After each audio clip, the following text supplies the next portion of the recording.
Paling menyesal datang dekat alat dapur ni sebab ternampak harga murah gila. Serius weh, siapa datang sini confirm balik bukan dengan tangan kosong. Sebab alat dapur akan ada mid-year sale starting 2 Jun 2026. Aku sekarang ni dekat cawangan Semenyih yang paling besar sekali. Tapi diorang cakap diorang ada 4 lagi cawangan yang lain. Honestly, tempat ni memang besar gila. Ada lebih 500 barang dan korang tak expect barang dia banyak macam ni. Kipas ni KDK 159 je. Kabinet bilik air dari 400mm sampai 800mm. Harga start daripada RM79 je untuk yang basic satu pintu. Jamban pun ada, one piece, two piece, semua ada. Sinki pula dari basic stainless steel sampai workstation. Water heater pun banyak pilihan. Yang paling win, harga memang ramah gila macam vibe warehouse sale.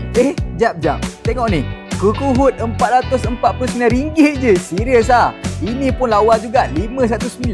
Aksesoris bilik air pun penuh satu area. Dan kalau nak premium sikit, ada oven, microwave, dishwasher, semua ada. Brand pun ada dari Rubini, Rinnai, Livinox, Elba, DeLonghi, Leben Steel. Barang memang harandang gila. Siapa cepat dia dapat, lambat sikit confirm lepas. Memang rugi kalau korang tak datang dekat sini sebab sale baru je mula. Dah sekarang tengah diskaun sampai 80% off. Cepat grab dengan harga yang terbaik dan mesti boleh runding. Lagi satu, kalau rumah korang belum siap, nak beli dulu simpan kat kedai pun diorang layan.